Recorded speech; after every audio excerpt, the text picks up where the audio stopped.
Good morning all.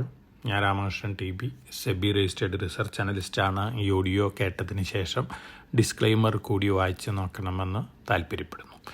ഇന്നും നമ്മൾ expect ചെയ്യുന്ന പോസിറ്റീവ് ഓപ്പണിംഗ് ആണ്. ഇന്നലെയും പോസിറ്റീവ് ഓപ്പണിംഗ് ആയിരുന്നു, പക്ഷേ ഹയർ ലെവലിൽ നല്ല രീതിയിലുള്ള പ്രോഫിറ്റ് ബുക്കിംഗ് കണ്ടിരുന്നു.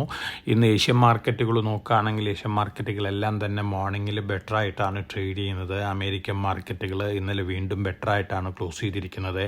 S&P 500 വിക്സ് നോക്കുകയാണെങ്കിൽ 16.95 ക്ലോസ് ചെയ്തിരിക്കുന്നത്. മിനിഞ്ഞാന്നത് 17.16 ആയിരുന്നു. ഇതും ഇൻഡിക്കേറ്റ് ചെയ്യുന്നത് പൊതുവെ ഒരു പോസിറ്റീവ് ട്രെൻഡ് തന്നെയാണ് അമേരിക്കയിൽ. അതോടൊപ്പം തന്നെ US ചൈനയും തമ്മിലുള്ള താരിഫ് ഡിസ്കഷൻ ഇതുവരെ ഒരു കോൺക്രീറ്റ് ആയിട്ടുള്ള അനൗൺസ്മെൻറ്റുകളൊന്നും വന്നിട്ടില്ല. എന്നിരുന്നാലും രണ്ട് രാജ്യങ്ങളും ഒരു ധാരണയിലെത്തിയിട്ടുണ്ട്. ഇത്തരത്തിലുള്ള ട്രേഡ് താരിഫ് ടെൻഷൻസ് കുറയ്ക്കണം എന്ന തരത്തിലുള്ള ഒരു സ്റ്റേറ്റ്മെൻറ്റ് മാത്രമാണ് ഇതുവരെ വന്നിട്ടുള്ളത്. എല്ലാവരും ഉറ്റുനോക്കുന്നത് ഡീറ്റെയിൽസ് ആണ്, പക്ഷേ ഇതുവരെ അനൗൺസ്മെൻറ്റ് വന്നിട്ടില്ല. എന്നിരുന്നാലും പൊതുവെ മാർക്കറ്റ് ഈ ന്യൂസിനോട് പോസിറ്റീവായിട്ടാണ് റിയാക്ട് ചെയ്തിട്ടുള്ളത്. അതോടൊപ്പം തന്നെ ഇന്ന് അമേരിക്കയിൽ കൺസ്യൂമർ പ്രൈസ് ഇൻഫ്ലേഷൻ ഡാറ്റ വരുന്നുണ്ട്. ആ ഡാറ്റയ്ക്ക് അനുസരിച്ചുള്ള മൂവ്മെൻറ്റും നമ്മൾ അമേരിക്കയിൽ എക്സ്പെക്റ്റ് ചെയ്യാം. കമോഡിറ്റികൾ നോക്കുകയാണെങ്കിൽ എല്ലാ കമോഡിറ്റികളും ഇന്ന് ബെറ്റർ ആയിട്ടാണ് ട്രേഡ് ചെയ്യുന്നത്. ഗോൾഡ് വീണ്ടും മുന്നേറുകയാണ്. $3,340 പെർ ഔൺസ് ആണ് ഇന്ന് മോർണിംഗിൽ ഗോൾഡ് ട്രേഡ് ചെയ്യുന്നത്. സ്പോട്ട് ഗോൾഡ് ഇന്നലെ 3,308 ആയിരുന്നു. ഇമ്മീഡിയറ്റ് ആയിട്ട് ഒരു പക്ഷേ $3,600 പെർ ഔൺസിലേക്കൊക്കെ ഗോൾഡ് ഉയർന്നേക്കാന്നുള്ള റിപ്പോർട്ടുകളാണ് വെൽസ് ഫാർഗോ പോലുള്ള ബാങ്കുകളൊക്കെ പറയുന്നത്. ഒപ്പം സിൽവർ ബെറ്റർ ആവുകയാണ്. അലുമിനിയം, കോപ്പർ എല്ലാ കമോഡിറ്റികളും ഇന്ന് ബെറ്റർ ആയിട്ടാണ് ട്രേഡ് ചെയ്യുന്നത്. ബ്രന്റ് ക്രൂഡ് ഓയിൽ മാത്രമാണ് ഓൾമോസ്റ്റ് ഫ്ലാറ്റ് ലെവലിൽ ട്രേഡ് ചെയ്യുന്നത്. ഇന്ത്യൻ റുപ്പിയുടെ കാര്യം നോക്കുകയാണെങ്കിൽ ഇന്നലെ സ്ലൈറ്റ്ലി ബെറ്റർ ആയിട്ടാണ് ഇന്ത്യൻ റുപ്പി US ഡോളറിന് അഗൻസ്റ്റ് ആയിട്ട് ക്ലോസ് ചെയ്തിരുന്നത്. ഇന്ന് മോർണിംഗിലും ആ ലെവലിൽ തന്നെയാണ്. അമേരിക്കയിൽ ലിസ്റ്റ് ചെയ്തിട്ടുള്ള ADRകൾ ICICI ബാങ്ക് ഒഴികെ എല്ലാ ADRകളും ബെറ്റർ ആയിട്ടാണ് ഇന്നലെ ക്ലോസ് ചെയ്തിട്ടുള്ളത്. ഫോറിൻ പോർട്ട്ഫോളിയോ ഇൻവെസ്റ്റേഴ്സ് 2,301.87 കോടി രൂപയ്ക്കുള്ള സ്റ്റോക്കുകൾ വാങ്ങിയിട്ടുണ്ട്. അതോടൊപ്പം തന്നെ ഡൊമസ്റ്റിക് ഫണ്ടുകൾ 1,113.34 കോടി രൂപയ്ക്കുള്ള സ്റ്റോക്കുകളും വാങ്ങിയിട്ടുണ്ട്. NVIDIA വീണ്ടും ലോകത്തിലെ മോസ്റ്റ് വാല്യുബിൾ കമ്പനിയായിട്ട് മാറിയിരിക്കുകയാണ്. മാർക്കറ്റ് ക്യാപിറ്റലൈസേഷൻ $3.51 ട്രില്യൺ ഉയർന്നിരിക്കുകയാണ്. സെക്കൻഡ് മൈക്രോസോഫ്റ്റ് ആണ്. $3.5 ട്രില്യൺ ആണ്. ഇന്നലെ സ്ലൈറ്റ്ലി വീക്കായിട്ടാണ് മൈക്രോസോഫ്റ്റ് ക്ലോസ് ചെയ്തിരുന്നത്. അതിൻ്റെ ഒരു ഇമ്പാക്റ്റ് ആണ്. അതോടൊപ്പം തന്നെ ഇന്നലെ അമേരിക്കയിലെ ടെക്നോളജി സ്റ്റോക്കുകളും മുന്നേറിയിട്ടുണ്ട്. യൂറോപ്യൻ മാർക്കറ്റുകൾ ഇന്നലെ സ്ലൈറ്റ്ലി മിക്സഡ് ആയിരുന്നു.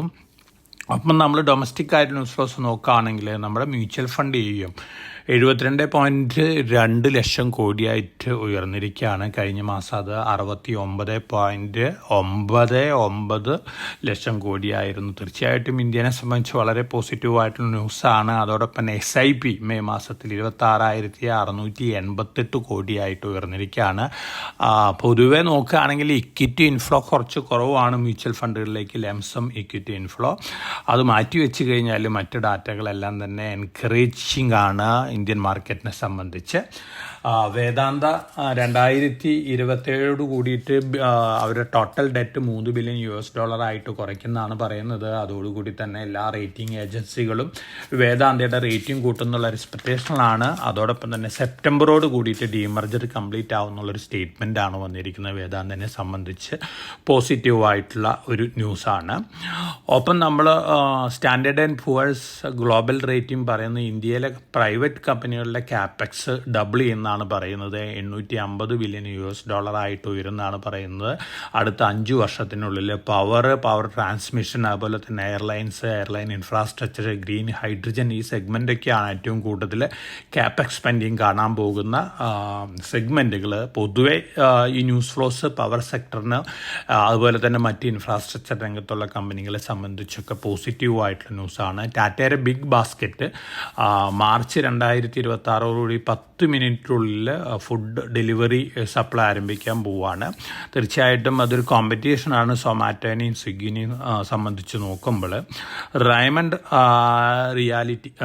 റിയൽറ്റി ലിസ്റ്റ് ചെയ്യാണ്. റിയൽ എസ്റ്റേറ്റ് കമ്പനിയാണ്, ഡീമർജ് ചെയ്തിട്ടുള്ള കമ്പനിയാണ്. ജൂലൈ മാസത്തോടുകൂടി ലിസ്റ്റിംഗ് ആവുമെന്നുള്ള റിപ്പോർട്ടുകളാണ് വരുന്നത്. ഫോഴ്സ് മോട്ടർ 1 ലക്ഷം എഞ്ചിൻസ് നിർമ്മിച്ചു കഴിഞ്ഞു. BMW വേണ്ടിയിട്ട് 1 ലക്ഷം എഞ്ചിനുകൾ എന്ന് പറയുമ്പോൾ BMW കാറുകൾ ഇന്ത്യയിൽ ഉണ്ടാക്കുന്ന കാറുകൾക്ക്, അതുപോലെ തന്നെ എക്സ്പോർട്ട് കൂടിയുണ്ട് ഈ ഫോഴ്സ് മോട്ടോഴ്സിൻ്റെ ഈ ചെന്നൈ പ്ലാന്റിൽ നിന്ന്. ഫോഴ്സ് മോട്ടോഴ്സിനെ സംബന്ധിച്ച് പോസിറ്റീവായിട്ടുള്ളൊരു ന്യൂസാണ്. റിലയൻസ് ഇൻഫ്ര വീണ്ടും ഡിഫൻസ് ഡീൽ സൈൻ ചെയ്തിരിക്കുകയാണ്. കഴിഞ്ഞ കുറേ ദിവസങ്ങളായിട്ട് നല്ല രീതിയിൽ മുന്നേറിക്കൊണ്ടിരിക്കുന്ന ഒരു കമ്പനിയാണ് റിലയൻസ് ഇൻഫ്ര. റിലയൻസ് ഇൻഫ്രയുടെ അണ്ടറിലുള്ള Reliance defence deal defence Germany ആയിട്ട് Vulcano 155 mm precision guided munitions ഇന്ത്യയിൽ ഉണ്ടാക്കാനുള്ള ഒരു ഡീല് സൈൻ ചെയ്തിരിക്കുകയാണ്. ഇന്ത്യൻ ആർമീനെ സംബന്ധിച്ച് വളരെ പോസിറ്റീവായിട്ടുള്ള ന്യൂസാണ്.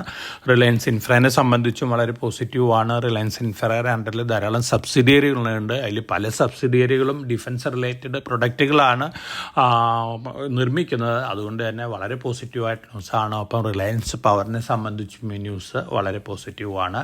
ഇന്ത്യയിലത്തെ ഷിപ്പിംഗ് കമ്പനികൾക്ക് ഓയിൽ റിഫൈനറികൾ 10 ഓയിൽ ടാങ്കറുകൾ വാങ്ങാനുള്ള ഒരു ഓർഡർ കൊടുക്കാനുള്ള സാധ്യതകളുണ്ട്. 6 IOC ആണ് വാങ്ങുന്നത്, 2 BPCL, 2 HPCL ആണ്. ഇന്ത്യയിൽ 4 ഷിപ്പിംഗ് കമ്പനികൾക്കാണ് ഈ റേഞ്ചിലുള്ള പ്രൊഡക്ഷൻ ഫെസിലിറ്റീസ് ഉള്ളൂ. ഒന്ന് Cochin ship yard, garden ship builders, അതുപോലെ തന്നെ മസഗൻ ഡോക്ക് ലിമിറ്റഡ്, ഒപ്പം ഹിന്ദുസ്ഥാൻ ഷിപ്പ് യാർഡ്.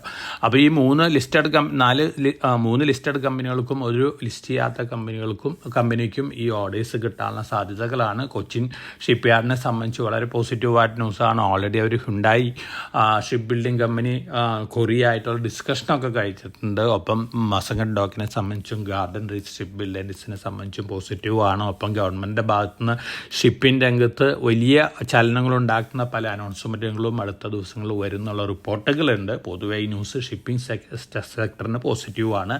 അതോടൊപ്പം തന്നെ പ്രൈവറ്റ് രംഗത്തുള്ള LNTക്കും പോസിറ്റീവാണ്. സ്വാൻ ഡിഫൻസിനും ഒപ്പം ഷിപ്പിംഗ് രംഗത്തേക്ക് കടക്കാൻ ഉദ്ദേശിക്കുന്ന ടിറ്റഗ്ര റെയിൽവേ സിസ്റ്റത്തിനൊക്കെ ന്യൂസ് വളരെ പോസിറ്റീവായിട്ടുള്ളൊരു ഇമ്പാക്റ്റാണ് ലോങ് റണ്ണിൽ നൽകാൻ പോകുന്നത്.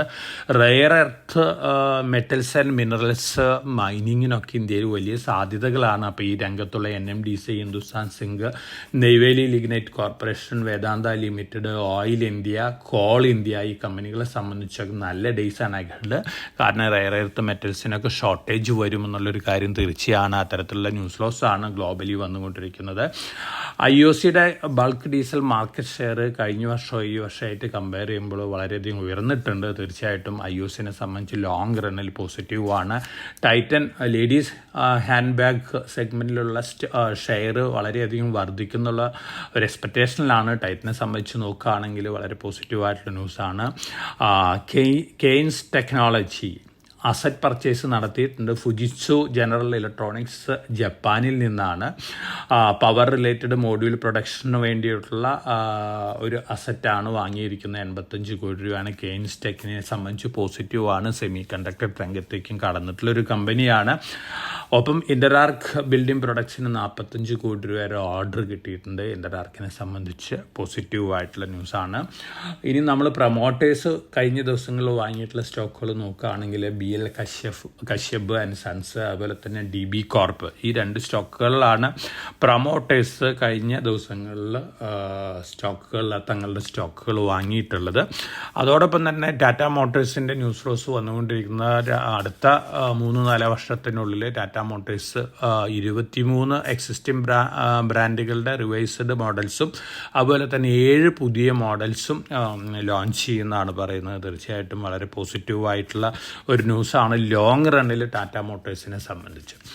അപ്പോൾ ഇതൊക്കെയാണ് മാർക്കറ്റ് ന്യൂസ് ഫ്ലോസ്. വളരെ കോഷ്യസ് ആയിട്ട് മാർക്കറ്റിൽ മൂവ് ചെയ്യുക. ഇൻ്റർനാഷണൽ ന്യൂസ് ഫ്ലോസിനനുസരിച്ചിട്ടുള്ള ഒരു മൂവ്മെൻ്റൊക്കെ നമുക്ക് എക്സ്പെക്റ്റ് ചെയ്യാം.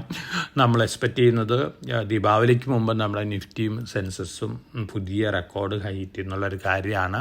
എന്നിരുന്നാലും ഞാൻ ഇന്നലെ സൂചിപ്പിച്ച പോലെ അറ്റ് എവരി റൈസിൽ നല്ല പ്രോഫിറ്റുള്ള പൊസിഷനുകളിൽ കുറച്ചൊക്കെ പ്രോഫിറ്റ് ബുക്ക് ചെയ്യുന്നൊരു ഡിസിഷൻ നന്നായിരിക്കും. അപ്പോൾ എല്ലാവർക്കും നല്ലൊരു ട്രേഡിൻ്റെ ആശംസിച്ചുകൊണ്ട് ഞാൻ ഇന്നത്തെ പ്രീ മാർക്കറ്റ് കമൻറ്ററിയോട് അവസാനിപ്പിക്കുകയാണ്. Thank you.